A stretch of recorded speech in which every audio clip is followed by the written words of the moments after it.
Keith Baker is the creator of Eberron, and Keith has been writing some wonderful books available on the DM's Guild. Links in the show notes below to his books. And he just put out a new one called Chronicles of Eberron. This is Keith Baker's latest book that kind of digs deep into what's going with Eberron. Keith Baker has done Exploring Eberron before. I have reviewed that on this show as well. You can find a link to that in the show notes below. Excellent book that covers, that one is like half material for digging deeper into Eberron and then half of an adventure. The new one is character options and lore for Eberron. It's really Keith Baker's direct expansion on what's going on in Eberron. I did receive a review copy of this book. So the book that you were seeing was provided to me in order to do this review and to show you what the book has to offer. It is a 200-page book. It costs just shy of $30 for the PDF. A little bit costly, right? That's kind of high. But it's beautiful. It's a really good looking book. It's still pretty high for a PDF. You can also pick up a premium hardcover PDF version of the book and the PDF for $66. It's high because print on demand costs are really high. So that's worth considering. But that's not a bad deal. If you really want to have a copy of this in hardcover, I did not get the hardcover. I just have the PDF. But if you wanted a physical version of it and you want the PDF, that's actually not a bad deal because you're getting the PDF included in it. And as you can see, the PDF itself is $28. So little high in price. Good on content though. And we're going to take a look at it now. So Chronicles of Eberron is split into two main sections. You have a whole section about character-driven stuff. What are, new racial variants, class options, other new character options, background stuff, things that players of Eberron will be interested in. And then a huge, let's see, that's the mechanics index. That's really nice. And then another half of the book really dives deeper into the lore of a lot of different sections and areas that the core Eberron Rising from the Last War book did not cover. So if you're looking for this deeper dive in Eberron, if you're running a long-term Eberron campaign, I ran a long Eberron campaign. I ran like a 14-month Eberron campaign. And I would have loved to have had this book on hand because there's a lot of details that are going on in here. I am a really big fan of deep lore in game worlds now. I'm playing Midgard. I've been talking about the Midgard World book for a while. I really like that. And for me, as I get older, I'm less interested in mechanical stuff and I'm far more interested in lore. I'm very interested in reading deep into the lore of the worlds that are going out. And I think it's really cool to get the lore directly from the guy who invented the world in the first place. The neat thing is the only way that he can actually publish a book like this is through the DM's Guild. So it's really cool that he has the opportunity to be able to publish this on the DM's Guild. But I think part of that, and the reason why the price is high, is because publishing on the DM's Guild, they take a big cut, all kinds of different things. Still, I think it's definitely worth it. I would have bought it. Absolutely. Had I not given a review copy, absolutely would have paid for it. And if I didn't like it, I wouldn't be reviewing it. That's the other thing to consider. I don't review things I don't like. So let's take a quick flip through. Beautiful artwork. Really, really good artwork. As good as any RPG book you're going to get. As good, as good, I would say, as books that you get either from Wizards of the Coast or anybody else. Wizards of the Coast production value is really through the roof. They do amazing products. So is everything as good as what they do? No. Is it really, really good? Yes. And it's as good as any third-party book that I've certainly seen. So I really enjoy it.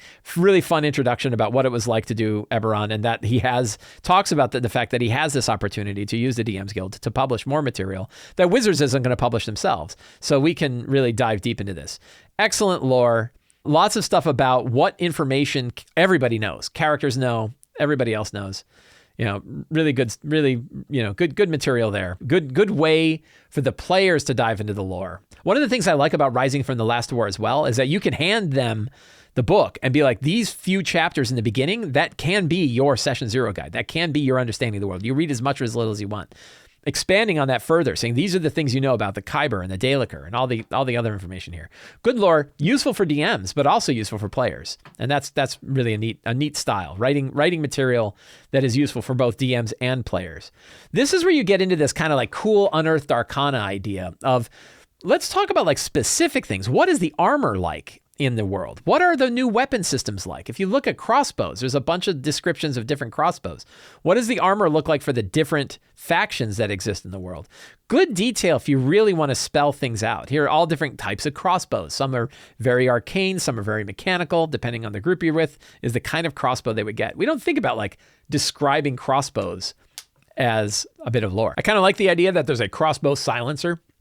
Isn't the whole point of crossbows that they're kind of silent already? But I guess if you really want to be silent, spell bolts, different ammunition. Then the nobility. What is the nobility like?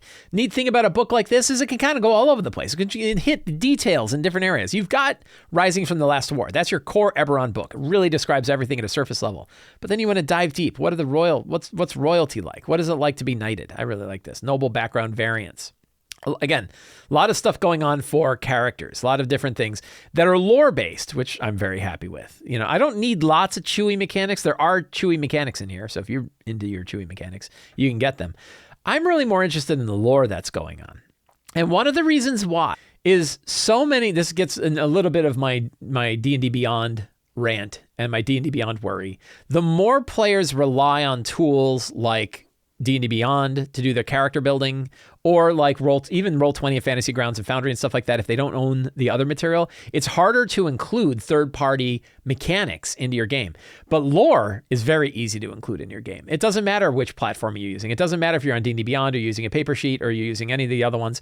When you have a PDF like this, you can just share that kind of information with people. And they can use the lore. So the lore is very transferable. You don't have to worry about one D&D and where it's going. When you have lore like this, the lore will still work. It doesn't matter. Lore lasts forever. Mechanics depends on your tools, depends on which version you're playing, all that kind of stuff. Again, beautiful artwork. These symbols are really useful. I like to take screenshots of these and show them to my players during my game. I think that's a good way to go.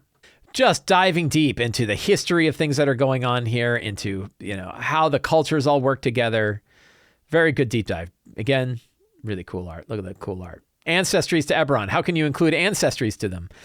The idea of reskinning. This is actually kind of what 1D&D does. Is you want to change up your species is from this group, but your ancestry is with others. How do you do it? Reskin it.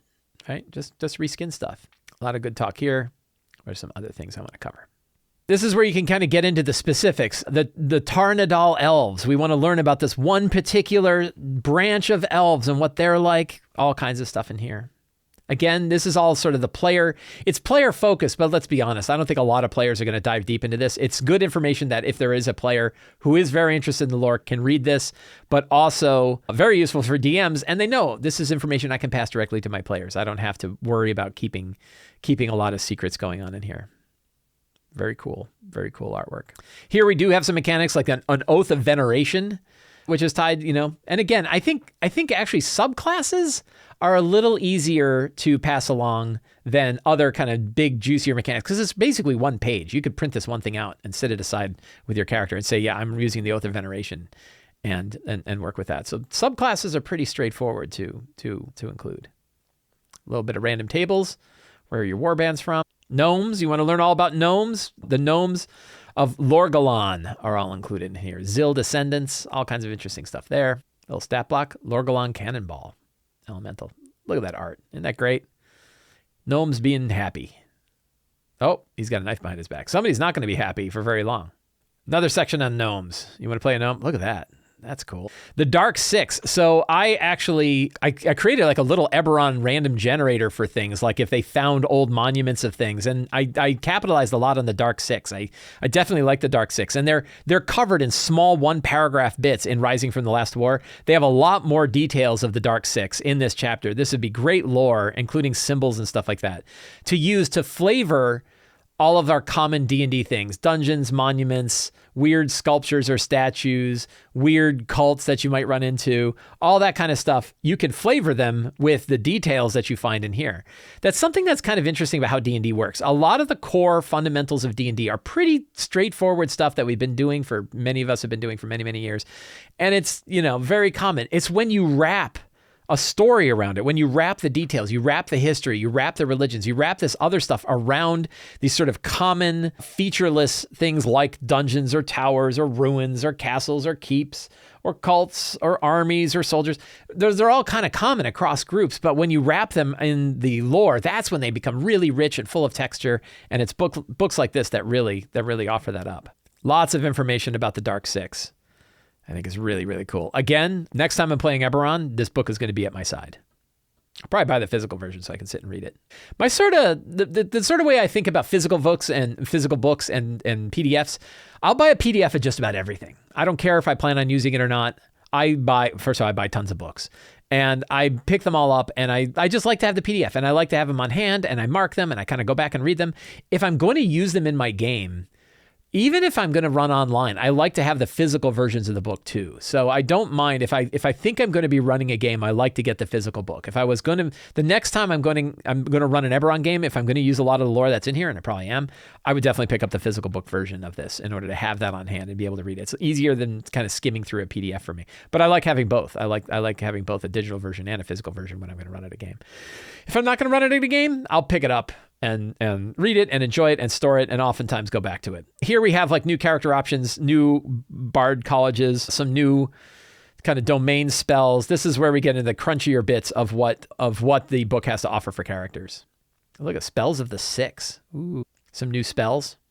New spells are always handy because you can actually tie them to one-use magic items. You can tie them to special, maybe a magic item that lets you cast a thing only one time. So I actually like to see spells are I've talked about this before. Spells are a very reusable component that DMs can really use. So we think of them as player-focused things, but really they're often little small bits of mechanics that we can tie to lots of things going on in our game. Monuments that cast it or enemies that use them. There's lots of different ways that we can think about spells.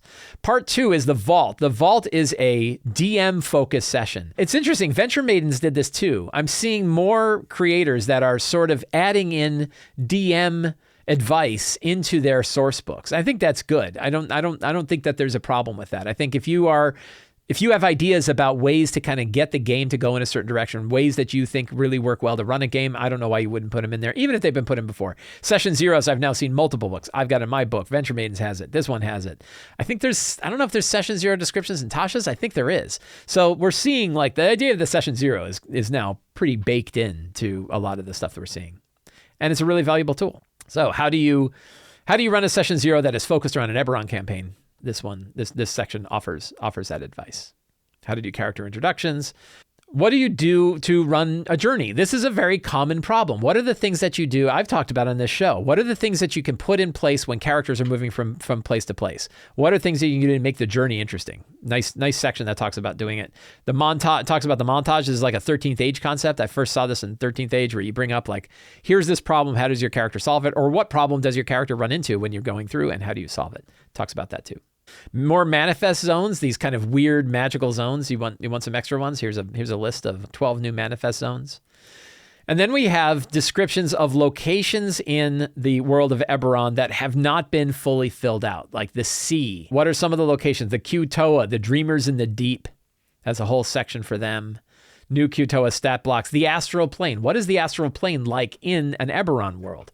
Whole big section on that. More on the Overlords. Right? These super powerful immortal archfiends. There's a whole section about what does archfiend actually mean? Does it mean that what we think it means? What are these things? There's a whole section of that.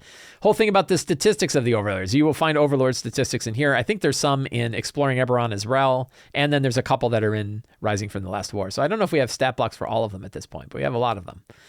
But we certainly have a lot of lore. And again, I love the lore. This is what really makes me happy. This is the stuff that I really, really dig is when you have these histories. Because this is the stuff like, I'm not going to come up with all of this. This is a ton of work, right? I mean, even though it's like, yeah, $28. That's a lot of money for a PDF. But boy, how much would you have to pay me to come up with this? A lot more than $28. How much should value your time at? More than the $28 it would take you to put together this amount of lore for your Eberron game. So it's really, in that case, it's a really good deal. When you think about the amount of effort, the amount of editing, the amount of work, and the fact that you're drawing it directly from Keith Baker's mind, that is what's really cool. I had the opportunity over on Mastodon. Keith Baker recently joined Mastodon. I'm over on Mastodon, and Keith Baker asked, "What is your?" I asked Keith Baker. I had the opportunity. He said, "Bring up any questions you want." I'm like, "Wait, I'm going to bring up some questions."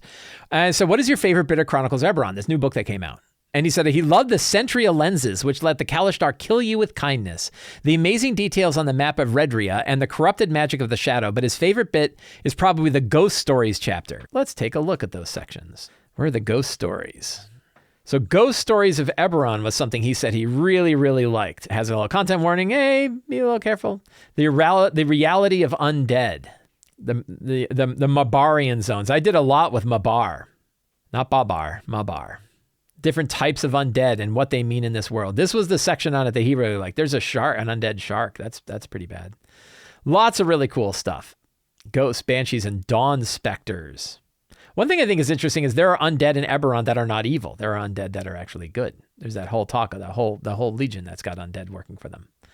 Vampires. What are the vampires like in Eberron? So again, you take these common concepts of vampire and then you wrap it in Eberron lore. What are the things you have there? Really, really cool. That's just a fun way to wrap a lot of lore around the common things we have. So that is Chronicles of Eberron. You can pick up Chronicles of Eberron on the DMs Guild. There is a link down in the show notes below.